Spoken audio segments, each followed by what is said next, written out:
Things have been working out well for Steph White and her team in the second half. Take a look at the balance scoring, 5 in double figures. It's really incredible to see what they have done on the scoring end of things, shooting 53% from the field, 57% from long range for the Sun, 8 for 14, and that is not what they're accustomed to. But big players make big plays when you have to, and they were trading 3s for 2s in the first half. In the second half, they said, we got a 3-ball as well. Minnesota has not hit a single 3 in the second half. They've been outscored now by 22 points. Melissa Thomas is getting real comfy against the Defensive Player of the Year, kissing that shot off the glass. Yeah, the confidence soaring for this team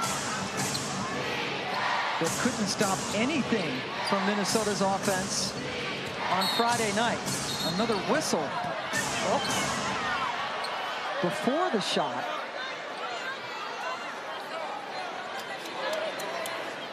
And Marina Mabry is backed off by Dwana Bonner, who says stay away. Collier and Mabry this time. Mabry trying to stop Collier from cutting. The two of them got tied up there.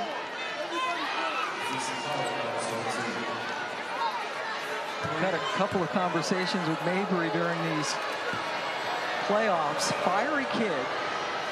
Jersey. Salty. She's got a lot of things you could say about her, and she's never going to back down.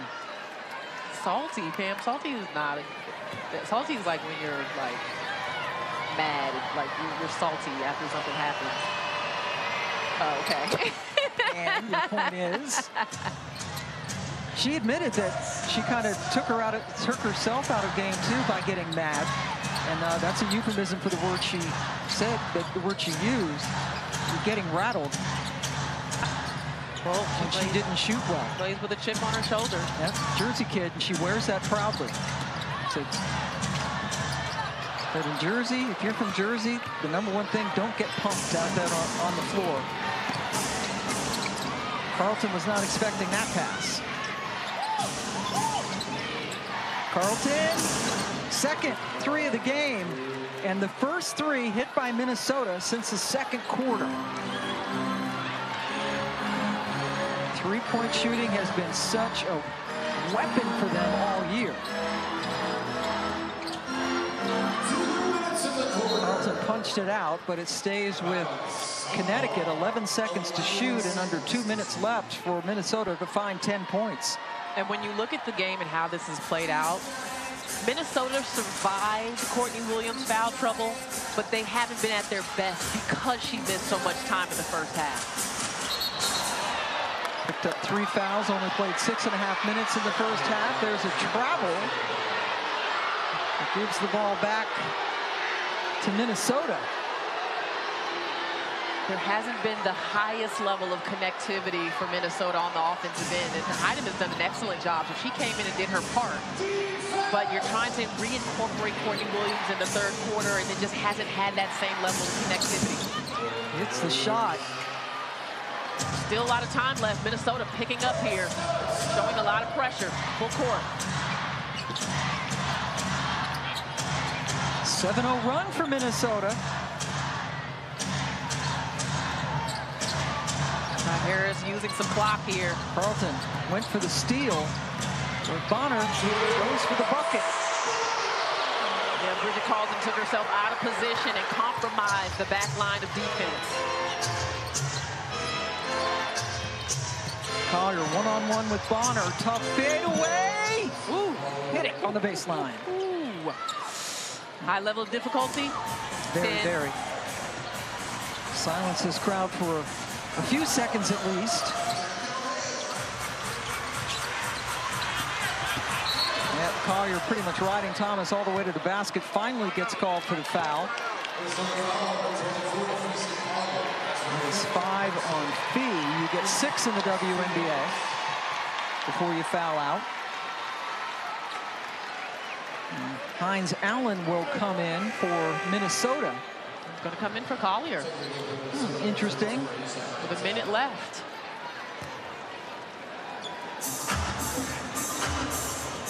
Is that protecting her with the 5 fouls, the defensive, offensive substitution, or yes, depending on the rest of the team to get them back into it. But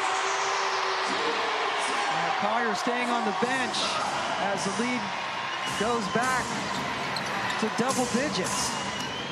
Cheryl Reed having a conversation with Nafisa Collier, just telling her that that was not a smart foul. The foul has been called again on Connecticut. Dwana Bonner wants the Sun to review that, but up 10 with 43 seconds left to go. And they are going to look at it.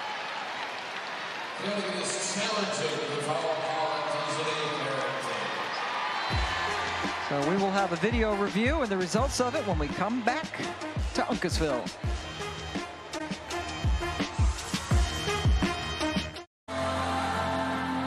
We are back in Connecticut where the Sun are challenging a foul call on Dejanay Carrington.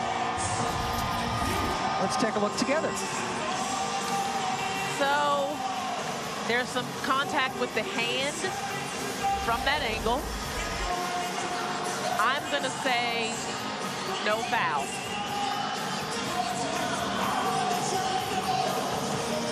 I'm going to take challenge to 7. Challenge has been deemed successful. Call the floor has been overturned to a no call. Resumption of play has been awarded to Connecticut. 43.3 is good on the game clock, 24 on the shot clock. Typically not something they rely on heavily, and prohibiting Minnesota from, boy, you could count how many good looks they got maybe on 2 fingers in this half. They were rushed. They were pushed out. Connecticut was physical with Minnesota. What a response by the Sun in this second half, boy. Diamond Miller getting her first action of the series, along with Olivia Epupa, who is from France, and the fans rise to their feet. What a comeback. His team was down by 7 after 1 quarter, and also after the half were put on a clinic of their own in the second half. And New York's going to have to wait another couple of days to see who they play in the WNBA Finals. Connecticut and Minnesota playing a winner-take-all Game 5 Tuesday night at Target Center. And there you see Game 5 histories. Minnesota 2-1, Connecticut at 1-2. Minnesota has not been to a final since 2017, which was the last time that they won a championship. 2 years ago, Connecticut got to the final before they lost to Las Vegas. The Sun outscored Minnesota by 16 in the second half. Ty Harris, what a game. Here she is with